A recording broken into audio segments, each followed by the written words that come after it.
Bismillah, alhamdulillah, wassalatu wassalamu ala rasulillah. Assalamualaikum warahmatullahi wabarakatuh. Pangwalo na po itong topic o subject na ating tatalakayin. Series number 8 ay itutungkol po sa dalawang anak ni Lot nga nilasing nila ang tatay nila, nilasing ng tatay nila at ginahasa. Anong ibig sabihin, ginahasa? Dahil pag nilasing isang tao, babae man at lalaki, tapos gagamitin mo siya, gahasa ito. Dahil ang ibig sabihin ng gahasa, pang-rape, pinipersa, without his consent. Without his consent. So, nilasing nila ang tatay nila, yung nalasing na ay ginamit nila. Dahil ang rason po nila ay wala na pong tao sa mundo. Parang acceptable dahil nilasing nila ang tatay nila para magkaroon silang progeny dahil daw wala ng tao sa mundo. So, ating bibilangin ngayon, himayin natin kung totoo po bang wala ng tao sa mundo. Actually, ito si Lot. Ang pangalan sa ama ay si Lot. Ito ay pamangkin siya ni Ibrahim alayhisalam. Si Abraham. Dahil si Abraham, uncle niya, ang turing niya ni Lot ay parang anak na rin. Parang anak na niya si Lot. So, ang nangyari dito, sabi na ni Abraham, marami na ang ating mga tauhan. Mabasa ito sa Henesis, sa Biblia, sa Old Testament. Henesis 13. Libutin mo na ang buong lupain. Ang lahat na iyan ay ibibigay ko sa iyo. Lumipat si Abraham sa Hebron at doon tumira sa tabi ng malaking punong Mamre. Diniscuss ko lamang dito tungkol sa buhay ni Ibrahim or Abraham para malalaman natin kung tama po ba ang nasulat sa Biblia o tama po ba ang pangyayari? May rason po ba yung dalawang anak? Dahil sabi nila, wala na dang tao sa mundo. At marami ding mga Kristiyano naniniwala nito dahil hindi sila nagbabasa. Marami ako nakaengkwentro, bakit nangyari ito? Nga ang anak ay nilasing ang ama, ay dahil kasi wala ng tao sa mundo. Ganon sila. So ipapaliwanag ko dito na mali. May tao pa ho ang mundo. Kung sinunog ng Panginoon ni Allah o sabihin nila sa Kristiyano, Yahweh, Jehovah, ang Sodom of Gomorrah at sabihin na wala ng tao sa mundo, nagkakamali. Dahil mayroon pang tao sa mundo. Dahil si Abraham, mula hiniwalayan siya ni Lot, yung pamangkin niya, 10 years, nagkaanak siya. Nagkaanak siya. Ang unang anak niya ay si Ismail. Doon sa Canaan siya nagkaanak. Okay? Kung saan siya iniwanan ni Lot. Okay. Ang tandaan natin, nag-away na ang mga kuha nila, tagabantay nila, manugpastol, nag-away na sa dami. Okay? So sabi ni Abraham, maghiwalay lang tayo, hindi tayo dapat mag-away dahil kamag-anak tayo. Okay? Tandaan natin yung offer.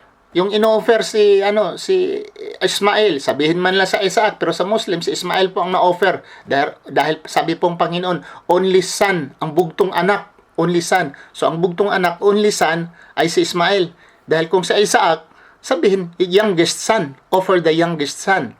Anyhow, in fact, sabi ng Panginoon, ang pangalan ng Ismail, meaning God heard. Dininig ng Panginoon. That's why pangalanan siyang Ismail dahil ang ibig sabihin ng Ismail meaning Isma, heard. El meaning heard by God. El meaning Allah. Okay?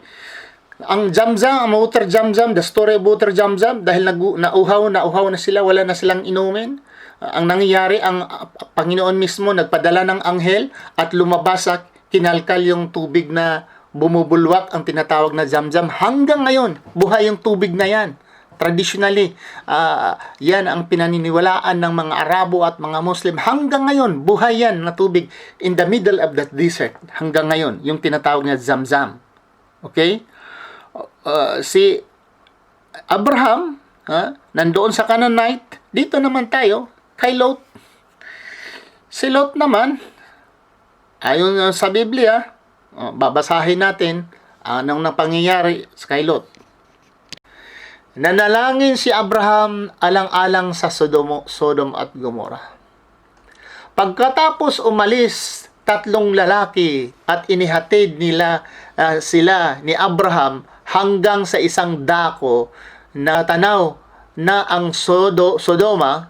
Sinabi ni Yahweh, hindi ko dapat ilihim kay Abraham ang aking gagawin, sapagkat pinili ko siyang upang maging ama ng isang malaki at makapangyarihang bansa. Sa pamagitan niya, ang lahat ng mga bansa sa daigdig ay aking pagpapalain.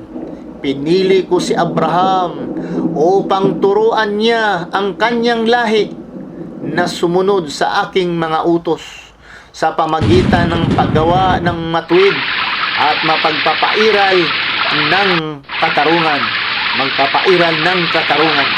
Pag nangyari iyon, tutuparin ko ang aking pangako sa kanya. Kaya't sinabi ni Yahweh, katakot-takot na ang sumbong sa akin laban sa Sodom at Gomora. Umalis ang mga lalaki at nagpunta sa Sodoma, ngunit naroon pa rin si Yahweh sa tabi ni Abraham. Tinanong ni Abraham, ito na po lamang ang itatanong ko. Paano po kung 10 lamang ang mabubuting tao roon? Hindi ko pa rin wawakasin ang lungsod alang-alang sa 10 iyon, sagot ni Yahweh. Pagkasabi nito, umalis na si Yahweh at umuwi naman si Abraham. Genesis Kapitulo 19. Dito naman tayo mga kapatid sa 30. Sa 30 naman natin basahin. Kanina ay nandoon si Lot sa yung pagunaw ng Sodom at Gomora. Basa natin ang ginunaw na ang Sodom at Gomora. Dito naman tayo sa Genesis Kapitulo 19, versikulo 30. Dito tayo. Hanggang 31, 34, hanggang 38. Basahin natin. Sa 30, versikulo 30. Sa takot ni Lot na manatili sa Zoar, sila ng 2 niyang anak na babae ay umakyat sa kaburulan at naninirahan sa isang yungib doon. Minsan, nag-usap ang magkapatid. Sinabi ng nakatatanda, wala nang natitirang lalaki sa daigdig. Matanda na ang ating ama at maaring hindi na tayo magkaanak. Mabuti pa'y lasingin natin siya at ating sipingan para magkaanak tayo.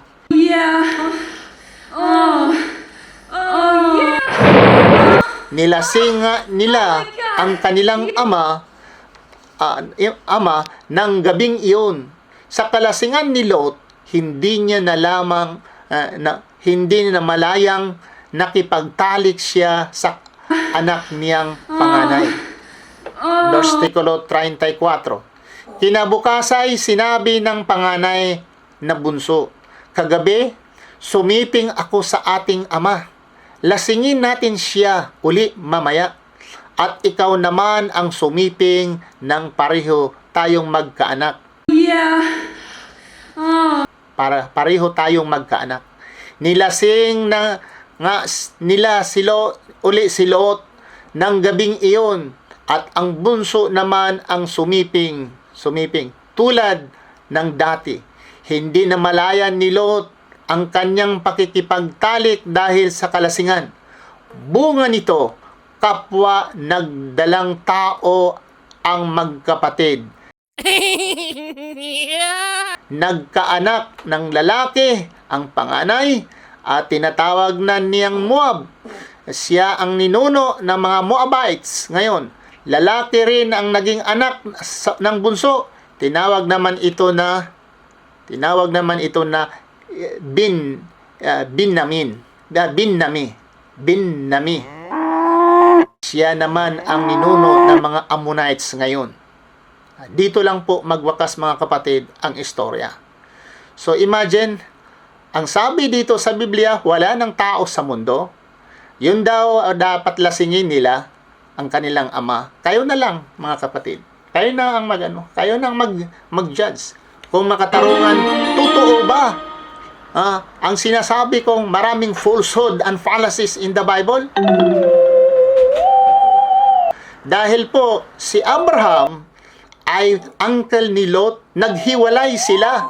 Nang ibig sabihin, sa kabilang dako, sa sa Canaan, or Paran, or doon sa Mecca area, mga kapatid, dumami si Abraham doon, ang kanyang anak na si Ismael, nag-asawa nga ng mga unang asawa niya ay taga Yemen, ng mga yung Jurhum family, galing Jurhum tribe na galing sa Yemen. Naasawa yun ni Ismael at dumami ang mga anak ni Ibrahim doon sa lugar na yon sa Canaan, the land of promise. Itong tinatawag na Makkah. Ngayon, dumami na at hanggang ngayon buhay pa yung tubig nga binigay ng Panginoon ng Allah kay Hajar dahil nauhaw sila, mamatay sila sa uhaw, nagbigay pa ng tubig at pinangalanan pa niya nga si Ismael, meaning Ismail, meaning God heard, dininig ng Panginoon, at inaalay sa history sa Islam, ang inaalay ni Ibrahim ay ang panganay niyang anak, the only son nga si Ismail. Dumami si Ismail doon. Bakit ba hindi alam ni Lot? Nalimutan ni Lot or sa kanyang pagsabi sa kanyang mga anak, may mga kamag-anak kayo doon at sinabi na wala ng tao sa mundo? Ito'y nagpapatunay, mga kapatid, nga ang Biblia may totoo naman. Pero marami ring falsehood, hindi totoo nga nasulat diyan sa Bible. Ito ang aking masasabi. Maraming salamat sa inyong pakikinig. Please subscribe and share. May Allah reward you all. Subhanakallah, Allahumma bihamdika, asyhadu an la ilaha ant, astaghfiruka wa atubu ilaik. Assalamualaikum warahmatullahi wabarakatuh.